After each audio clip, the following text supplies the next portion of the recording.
Hey, hello everyone. Sean Symons, PPG Grandpa. Welcome to our bonus episode, episode 47 with Jerry Post. Tonight, we're going to be talking to Jerry about his PPC, which is a powered parachute, which is, I guess, kind of similar to a trike under PPG.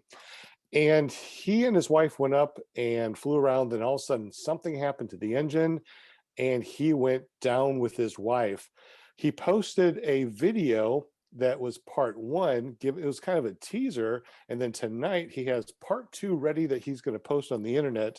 But before he does go live, we're going to talk to him in this interview, and we are going to go live here in just a moment to YouTube. So everyone in audio land, which is probably paratalk.org, you want to see this, go to ClearProp TV and we will have a link there. So hold on 1 second as we go live to YouTube.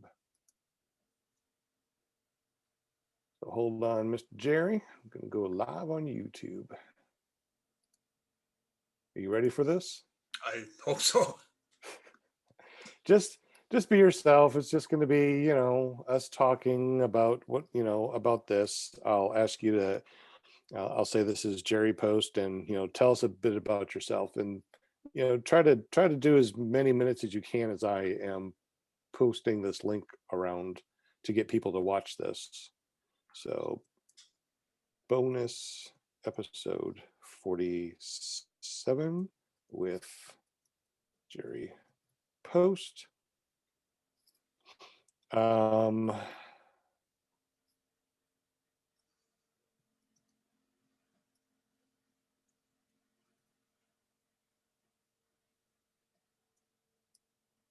All right, here we go. We're going to go live.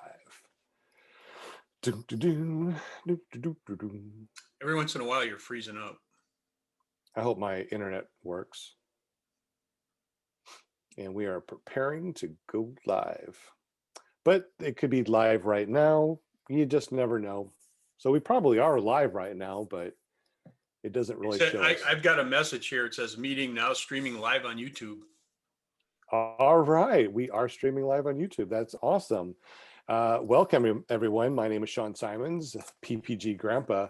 This is a bonus episode, and my internet is unstable, so I apologize.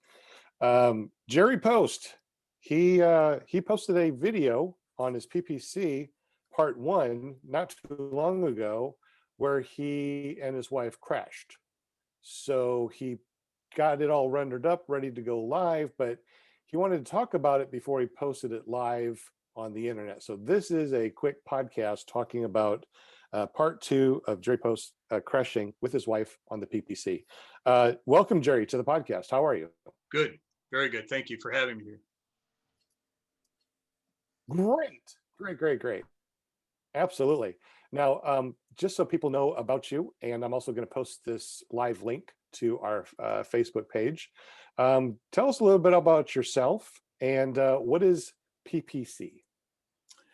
Well, first, let me say that what a PPC is, because it's a lot shorter version than the things that I've been involved in the past, couple decades. A PPC is a powered parachute, and a powered parachute is a three-wheel vehicle that is an experimental aircraft that has a parachute as a wing. So I've taken this thing to air shows. If they're going to have a local air show at one of the airports around where I'm at, I'll go there, and with the parachute in the bag on the side of the machine, people will look at the machine and they'll say, "What is that? I mean, why are you here? It's got a big propeller on a giant go-kart or what?" But what it is a wing that you take out of this container. In this case, it's a big black canvas sack that sits on the side of the machine. And once it's out, then you put the PPC wing bag away where it's not going to interfere with anything you're doing. You put this parachute out behind your vehicle, and it's attached to the frame of the vehicle by Kevlar straps and also nylon paracord rope. And when you go forward, that wing comes up. Now, if we're going to play that video at any time tonight, Sean, the people watching will see the wing actually be laying Yes. on the ground and then come up. Regarding myself, I'm 64 years old. I just retired a couple years ago, 33 plus years in law enforcement, 30 plus as a deputy sheriff here in Southeast Wisconsin, a year in a couple other departments, and I was an MP in the Marine Corps back in the 80s, early 80s. So married, 2 kids. They're not kids anymore. They're 40 and 35. But nobody in the family has a pilot's license. My immediate family and my brother, he's my youngest brother. He has a pilot's license and he flies like a Cessna.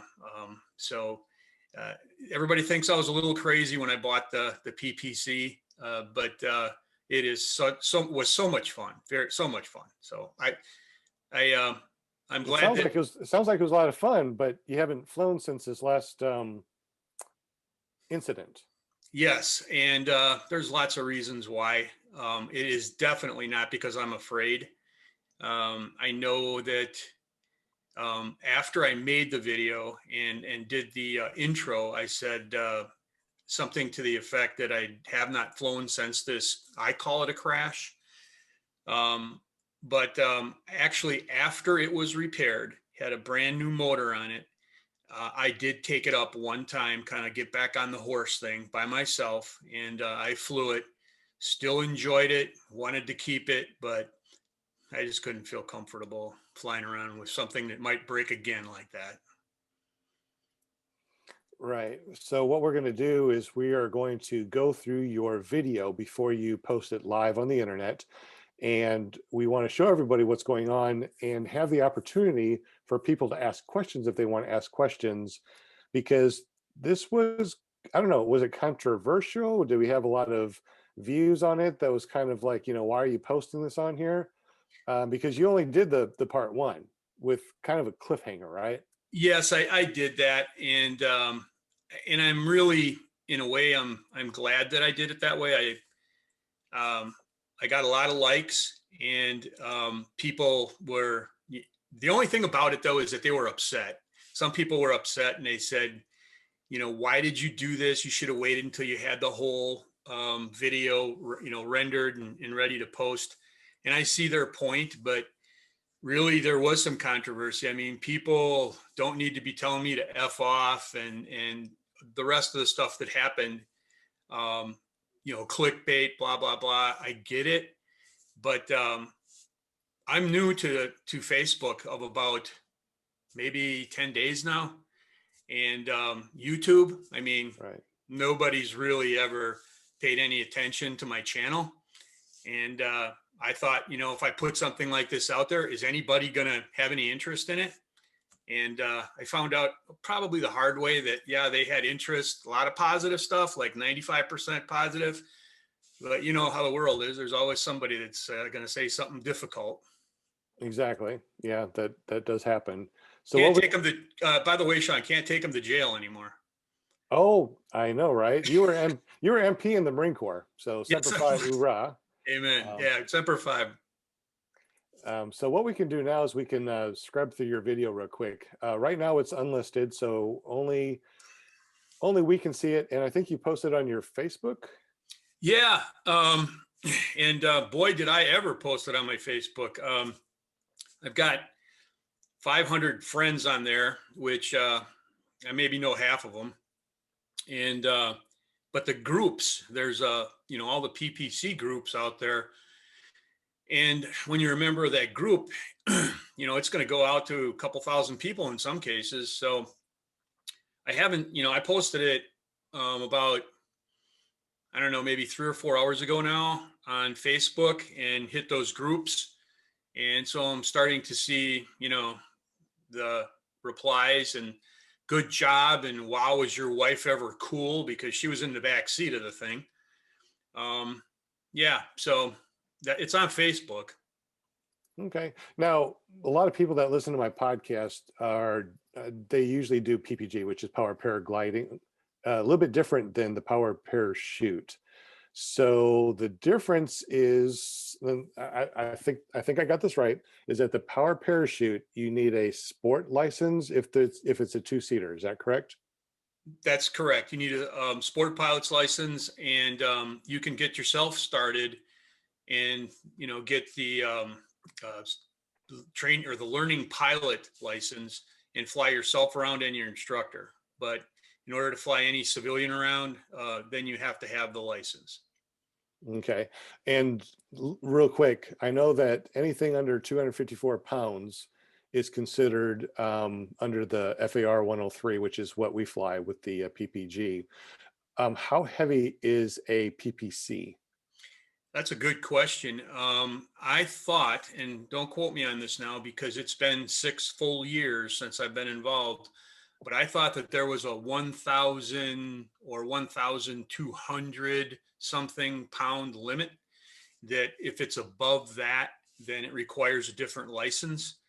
So I I know that on the aircraft itself, you have to keep that check sheet of the balances, your payload, and everything like that. And I have all the old stuff. I just never thought to dig it out. I didn't know if you're going to ask anything about it or not. But no, it was definitely a license situation, and it Okay. yeah. All right. I just don't know a lot about it. I know that we have trikes that are similar. They look similar to the PPC. They have the two wheels in the back and one wheel in the front to steer, but it's usually one seater. Yeah, there was a model that I was going to purchase that, and this is important to say. And the model that I got, the manufacturer is Parachute, and the machine, it was an awesome machine. I mean, it was beautiful. But they also had a single seater. I think it was called the Rascal, but I'm not sure. It was white, but it's only a single seater, and you don't need the license for that. You can just jump in it and fly if you thought you could do it. And I'm sure people have tried that. I would never recommend that, but anyway, that was available to me. But I decided, I do not want to go through and fly and just entertain myself. And so I thought, I'm going to involve my wife with this and anybody else that wants to fly. And so I ended up, I thought to myself, I have to have the two-seater. So that's why I went with it. Okay, that makes sense. Um, we are going to take a look at it right now. So I'm going to share my screen. You already shared it out there, so it's very possible that you guys already seen it as unlisted, but he's going to post it live after our podcast, so everyone will be able to see it. You already have 150 views. That's pretty good, and 11 thumbs up. So No, let's good. go ahead and scrub through it. Okay, so we have the intro. It's a nice intro. It shows a bunch of I guess, of who you were, what you've done in the past. And then it shows right before you're ready to go down. All right, so you do an intro, and now we're watching you guys getting into the vehicle. Now, tell us a little bit about how this works as far as like her getting in the vehicle and you clipping her in. How does that work? Well, you first have to know a little bit of background on how many times I've flown with my wife. I thought it was two, but we were talking about it today, and it was actually another flight. So 3 times, my wife Linda has gone up for a ride. And aside from the fact that she enjoyed herself, there was a lot of scenery, and there was good takeoffs, good landing. There was no incident whatsoever. And this time, though, this is the last time that she ever went up. And and by the way, nobody got critically hurt here. In fact, I want to talk about this if you would ask or remind me later about crash versus you just had an engine out, because I consider it a crash. But anyway, I want to talk about that later if you would remind me. But Absolutely. so this is, not the last time I flew. There was one other time after this, after the engine was replaced. And what I have to do with Linda is, and pretty much every other person that I had taken up before that, you want to make sure a lot of things are covered. Number one, they're strapped in properly. They have their headgear on. They have their goggles on, and also that they don't have any baseball caps or stocking caps or something in their pocket that's going to blow out, because if it blows out, it's going to go through the fan or through the prop, and then you've got issues. So Oh, you don't have a netting around it, do you? no, and then I have Oh, okay. rarely ever seen netting, and I don't know why. I mean, I think I do, because there really isn't any place to put it. It would have to be a cone shaped, and it would have been maybe a good idea, but if you're uh, diligent about it, there isn't anything that's going to fly through there. Maybe a bird. That has happened. I've seen that on YouTube, where a bird went through one, and the guy lost his engine. He had to crash into a bean field or something.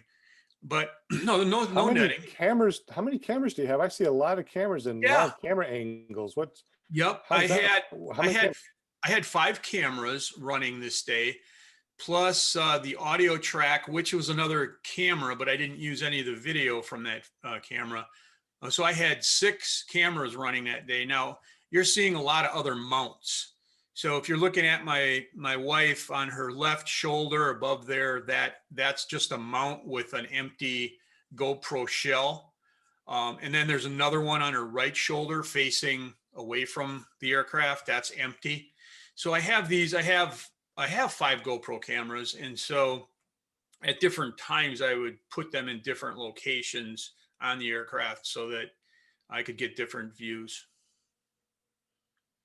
It looks like a really solid machine. Now, how many cc engine is this? And it's a 2-stroke, correct? It is a 2-stroke. It's a Rotax 582 blue head. I think there's a difference. I think there's a gray head and a blue head. And I think the blue head was the newest and greatest at the time. I purchased this in 2012, or no, late 2011.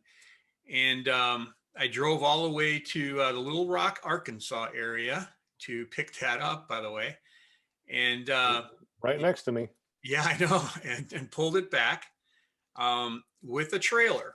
And I got it back here, and started doing things to it, like those lights that you're seeing above my helmet.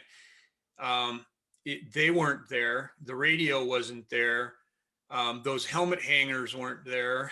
Obviously, all the GoPro stuff wasn't there.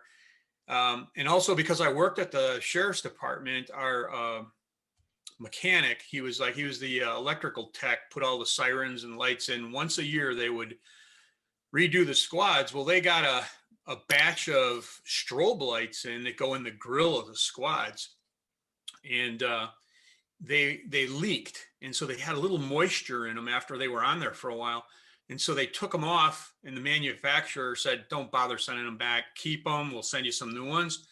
I had a strobe light on the top, a strobe light on the bottom, a strobe light on the front. I mean, just for kicks, I Wow.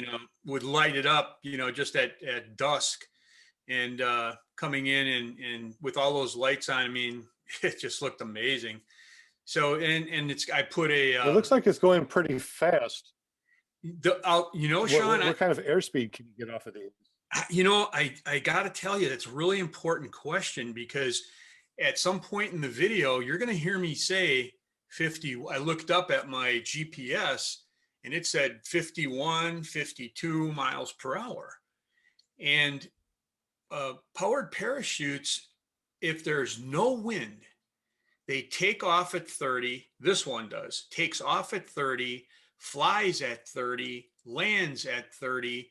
And so they've been given the nickname the flying lawn chair, because basically it doesn't do much of anything else. But given a 5-mile-an-hour headwind, you're going 25. Now, in this case, given a 21 and 22 mile an hour tailwind, I was going 51, 52 miles an hour. And so there's nothing wrong with that. Um, Obviously, you don't want to try to make a sharp turn with something forward speed like that. But I also have seen where I've taken off the runway and the ground wind speed was like 7 to 8 miles, 9 miles an hour. And 9 miles an hour was even kind of a high wind speed for this thing to take off in. So I would not do that. But I took off at that 7, 8. And when I got to 100 feet, I wasn't going forward anymore. It was basically a 25, 30 mile an hour headwind above where I was. And so you're only going along at 5 miles an hour then, I see try to it. I figure see that it. one. I see it bumping around right Yeah, now too. I think we're in the hitting a video. turbulence. Yep. That Linda is now informed me that I'm not feeling quite well. And I had told her, we're heading back. And I explained that it was a thermal. And so we hit a thermal and it started moving around quite a bit. And at that point, I didn't want to get my wife sick or have her feel uncomfortable. I noticed in the video, I didn't realize it until I started editing it, but she actually closed her eyes back there a few times when that happened because she did not want to, get sick by watching the ground. I see So some lines out there. Is that how you're steering? Was just those yes, lines out there? I think it's the same way you steer. Aren't your lines on the tips of the canopy, and you pull or push or whatever you do, pull, and it brings in the tip of the parachute, and then that causes drag, and you turn in that direction. Isn't that how a paraglider works? Similar. When we have Motor. two By the different. way, Sean, I don't want to interrupt you, but if you want to stop it there, Yeah, I am. the motor just shut off. Right. It was like 56 or 57 seconds, something like that, where we're cruising along, and then all of a sudden it went from the normal tone of the motor working to kind of like 5 o'clock Charlie, Right. And I told my wife, I said, we have motor problems. She said, no, we don't. I know she thought you were joking. She did. Hi there. Someone else joined the channel. Yeah, we got Linda Anderson. She is our cheerleader. She's on mute right now, so we can't hear her. She's trying to unmute herself. There you go. I'm trying to get everything all, you know how that goes. Yeah, no problem. Check. Hi, Linda. Hey. All right. So we're about to watch the crash. So we just want to make sure that we know what's going on. And we were just talking about the lines going out. You have one single line going to the tip. Is that how that works? Yeah, it's the front tip of each side of the wing. So that's going to cause a drag on that side. So when that line gets taut, the wing deforms on that side, and then we're gonna turn that way. And it's done with your feet. Now, at one point in the video, I actually reached up and grabbed the line. No, actually twice in the video. Once just before the crash because I was heading for some trees and I knew I needed to get to my left as quick as I could. But the first time in the video, we saw a couple of deer. And the second deer, you'll see me reach up, grab that line and pull on it. And what that does is that dips that wing and we actually turn toward that side of the aircraft. The second time. Now you're saying that you. Go ahead. Oh, what I was saying is, so you said that you steer with your feet also. So there's lines to your feet. I didn't understand. Yeah, that is how you steer. It's not practical to use your hands unless you want to or have to. There's two bars on the front of the machine in the middle. And so if I were to push on this one, it's pulling that cord down. And if I were to leave them alone, they're both straight and we would just fly straight with no wind. Okay. And when you're pulling the lines over there, that's just another way of steering also. that's another way of steering, and it's also another way that you can steer more aggressively. So let's say we were headed for something we didn't want to hit. And in this case, there were trees there on my right that I thought we were going to end up hitting them. And so I was pushing on my left pedal because I wanted to go left. And I was also, I think you'll see me, I grabbed the line for a short time and I pulled it. So not only am I using my foot to take that slack out, but I'm holding on to the line and pulling it to even give it more of a turn. Okay, that's interesting. It sounds like tip steering on our PPG. When we pull the brakes to actually steer, it goes to the trailing edge, different lines to the trailing edge. So the whole wing deforms on both sides. And then we also have something that's tip steering that just goes to the tip. And when you pull those, it deforms it and does a nice turn a little bit more aggressively. I have to stand corrected. I do believe you are right. I believe that these lines go to the back. I'm not sure. I've never seen one up front or up close. I am almost certain of it right now. I mean, like I said, it's been 6 years since I've flown and actually even thought about that. But it does deform the wing on that side. I believe you're right. It's in the back. And that's like creates like a little cup and pulls, the wind catches in there and pulls it in that direction. Yeah, I've never seen that before, but one of these days I might check it out. So anyway, let's go ahead and go back and check out the video and actually go through the actual crash scene. So I will share the sound also this time so we can actually listen to it. If you could back it up just a little bit.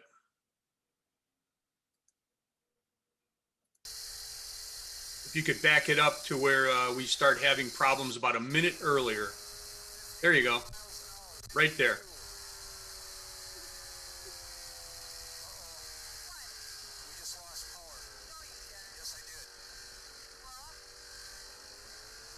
It sounds awful. So what'd you feel when that started to do that, when it started to rattle like that?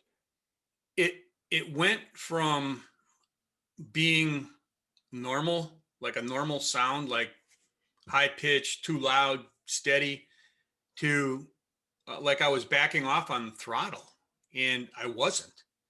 And then after that, it's like I said, it stayed from the very first second that it started doing that to about 55 or 57 seconds later when it shut itself all the way off. So what were you thinking? Yeah, I see you pull the line there. And right now you're probably looking for a place to land, right? Yeah, absolutely. And I have to interject here if you want to stop just for a second. There was a field that was behind me to begin with. I now made a 90-degree turn, and I wanted to land into the wind, obviously. Obviously, if you're doing 50 some miles an hour, I understand. Well, I wanted to turn and go 180 degrees in the opposite direction so that I would land in this really nice, smooth field, no obstruction, no issues. And there was no way to be able to do that because there wasn't enough distance. There was too much distance between me and where I wanted to be. There was a road in the way, right, high power lines, trees, cars. And so I had to land crosswind. And so that's why you're going to see this back and forth like that. And that's not normal. I've never, ever had that situation where it's been like this. You're always into the wind and it's nice and smooth. And, you know, yeah, I saw the oscillation when I watched the video. And there it goes. It's dead. And she's just encouraging you to land softly. Sounds like a good woman. He says, very good, very good. You've done this before, she says. Yeah. I talked to her about that later. I've never done that before. Well, I see that you're moving back and forth, like I see the oscillation, So as long as we're and here, it looks, as long as we're yeah, here on this, I wanted to say this topic of, is this a crash or is this a engine out landing or what? Now I'm gonna maybe it's not a crash, and I'm sure it's not in some people's books. But after this incident, I had to check to find out what FAA says about this situation. yeah, There had to be a certain amount of injury to the person. I think it was required medical attention, uh-huh. or a significant dollar amount to the aircraft. And so it didn't meet any one of those. So there was never a report. But as a deputy sheriff, if you are in a car and you hit a tree and no one got hurt and no one went to the hospital, and there wasn't a certain amount of dollar damage to your vehicle, I still call you hitting a tree with a car crash. But you know what? In Wisconsin, that's a non-reportable accident. You don't have to fill out any forms. We don't have to fill out any forms for you. So I've had people on, Facebook, responding to me and going, nice clickbait. You shouldn't have posted this like that. F you, this is not right. Blah, blah, blah. This is not a crash. And so, I guess it's your own opinion of however you feel about that. And I really wasn't going to talk about this tonight, but I'm kind of like, yeah, sometimes I wear my feelings on my shirt sleeve and it kind of bothers me a little. I guess I'm going to have to get a thicker skin, Sean. Well, I mean, this is good that we're doing a podcast like this, because right now what we can do is we can show what happened and then ask people to post a comment and say, was this a crash or was this an emergency landing? Well, I wanted to tell you too, the damage to the PPC was the axle and a part of the airframe. So, and the motor too was well, yeah, the motor was destroyed. So how much is a motor for something like this? Well, we were talking, you and I, privately about this earlier, and the person I bought it from, which I don't even remember his name. I have the records, but I don't want to know right now because it's not really important. But this guy was a jet pilot for a passenger carrier. I don't know which one it was. I forgot. And he also had a mechanics certification, not just for his PPC, but for other aircraft. And when I went to pick it up, he was in a hangar that he owned. So, and he was a younger, middle-aged guy, I guess, at that time. But the point is that this guy bought it brand spanking new from Parachute, flew it for I think it was 87 hours, then sold it.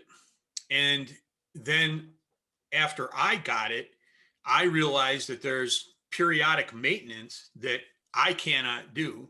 And that includes the annual at that point. Later on, I did get my license for my own annual. But in that process, I had taken it to a aircraft mechanic shop that has an airport, and they're very well known. I won't say the name, but in our area, they're known. And they're the ones that did, the 100-hour inspection on it. No, at no time did I have to dump hundreds and hundreds of dollars into having that engine taken apart and having new bearings put in or replaced or whatever, just as a preventative maintenance. Right. And so I forget where I was going with this, other than the fact that the engine had 115 hours on it when the bearings went out, and it caused this, and you just had 100-hour maintenance. So we have a bunch of people in the chat real quick. So let's say hi Bill H. Your Dan Keys is on here. Michael Pendleton, David Wolf, and we got a couple of questions. So let's go ahead and check out what we got here. Can you play my song I made? Was that for me? I don't know. Maybe it's for somebody else. Let's see. There was a question. Where is it?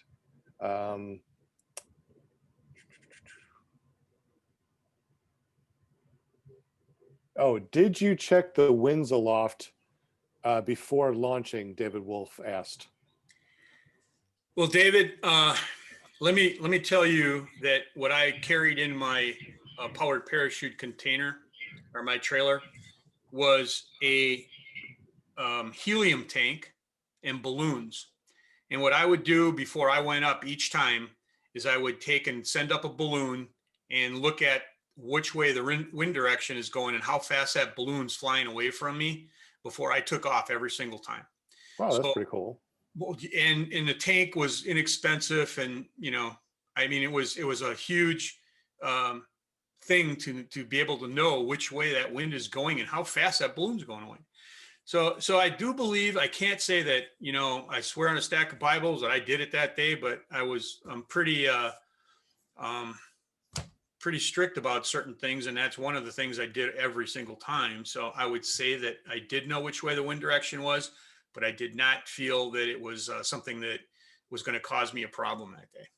All right, let's go ahead and watch the crash here, and we're going to try to wrap this all up by 7 o'clock in the next 10 minutes, because there's other podcasters out there that go out and podcast tonight. So we don't want to run over anybody's feet. So let's go ahead and watch this.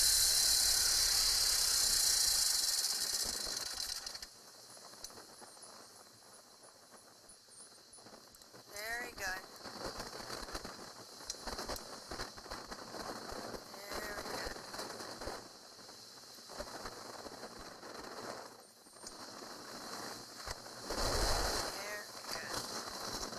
Excellent. Hang on. Okay.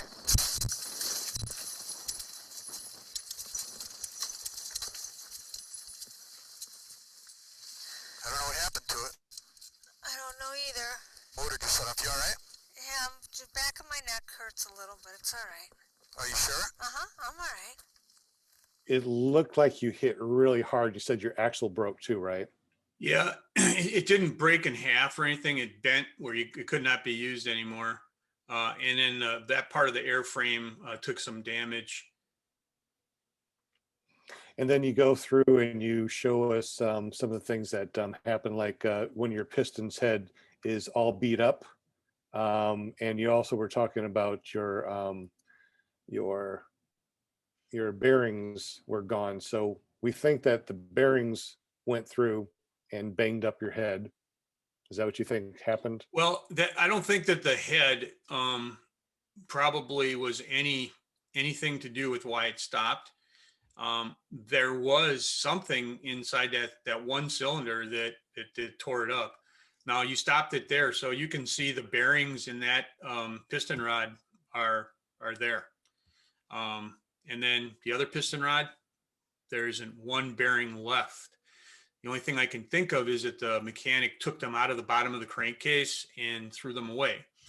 Now, in the video, when you watch the entire video, you'll see that piston rod with no bearings travels about, I'm going to guess and say, a quarter of an inch further down than it should, which caused it to hit the bottom of the crankcase over and over and over again repeatedly until finally the crankcase broke, where air, I'm sure, was getting sucked in, and so there was no more fuel. Are we- because Are those we two. losing him, or am What's I that? gone?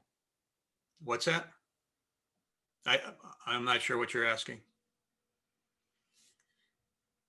So my thought on it was that the crankcase developed a hole, and therefore, because the two-stroke motors use the ambient pressure inside of that crankcase to draw in fuel, it did not draw in fuel and starved the motor, and finally it went down.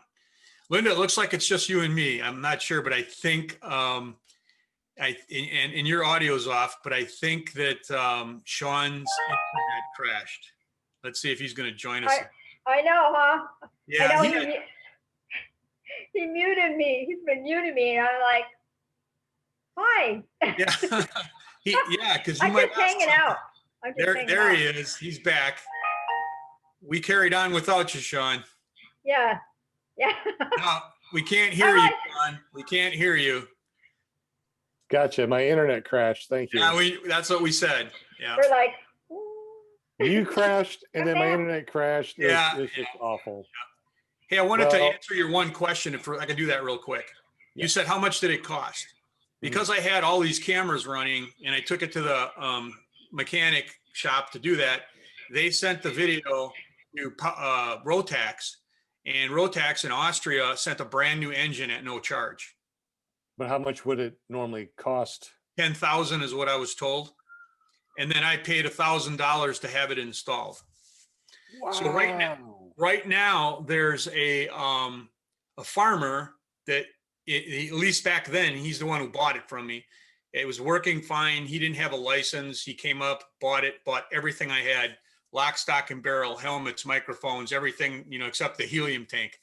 And he is going to be using it. In fact, he probably still has it as an inspection tool for his crops. So I'm sure it was a write-off, but he immensely enjoyed it. He got a hold of me after he got his license and posted a picture one time with him in a Santa Claus outfit flying in a red powered parachute. That's awesome. That is so awesome. So I guess what we'll have to do is ask everyone that's watched this, was this a crash? Because I mean, 10,000 plus another 1,000 plus whatever you had to repair the the landing gear. I mean, that was a significant amount of damage, and your wife had her neck hurt. Yeah. So the question is to everyone that's watching this, was this a crash or emergency landing? We will find out soon. So Jerry's going to go live on his YouTube channel with this video, so you guys can go there and check it out. The link to his channel is down below in the description, and check it out, subscribe, because hopefully he'll get himself back in the air. I mean, we need to give him some encouragement. The cheaper way of doing it is to go trike with the PPG. You don't need the license, and a lot lighter, and it's a lot less. I mean, 10,000 for an engine? Wow, I would never get into this sport if it was that expensive. But Jerry, thank you so very much for joining us. Linda, thank you for joining us also. Let us know in the comments down below what y'all think, and we will catch you next time. And what's going on tonight, Linda Anderson? Paraglidingtalk.com in an hour. In an hour. So make sure you go to paraglidingtalk.com and check out Robert them. Michaels. Yep, my paraglider. I'm the paramom, Gerald, of Robert Michaels. So Good deal. Good deal. Thanks for having me, Sean. Absolutely. Y'all have a great evening. I have to friend you, Gerald. I saw your video today. So and then I tagged Sean. I'm like, I gotta watch this. Your wife was very brave. I would have been like freaking out when that motor went off. I would have been like, okay, we're done. But she was so calm and Well, I want to say one thing about that. I'm a born again Christian. My wife is too, and we Amen. just give all the credit to God the bless Lord. you. There you go. There you go. All right, you be safe. All right, guys. Y'all have a great one. Thank you so much for watching this. This is our bonus episode 47, but we'll still have our regular episode 48 coming up this next Monday at 7 p.m. Central. And you can always go to clearproptv.com and like our page. Hey, thank you once again. Y'all have a great evening, and we are signing off.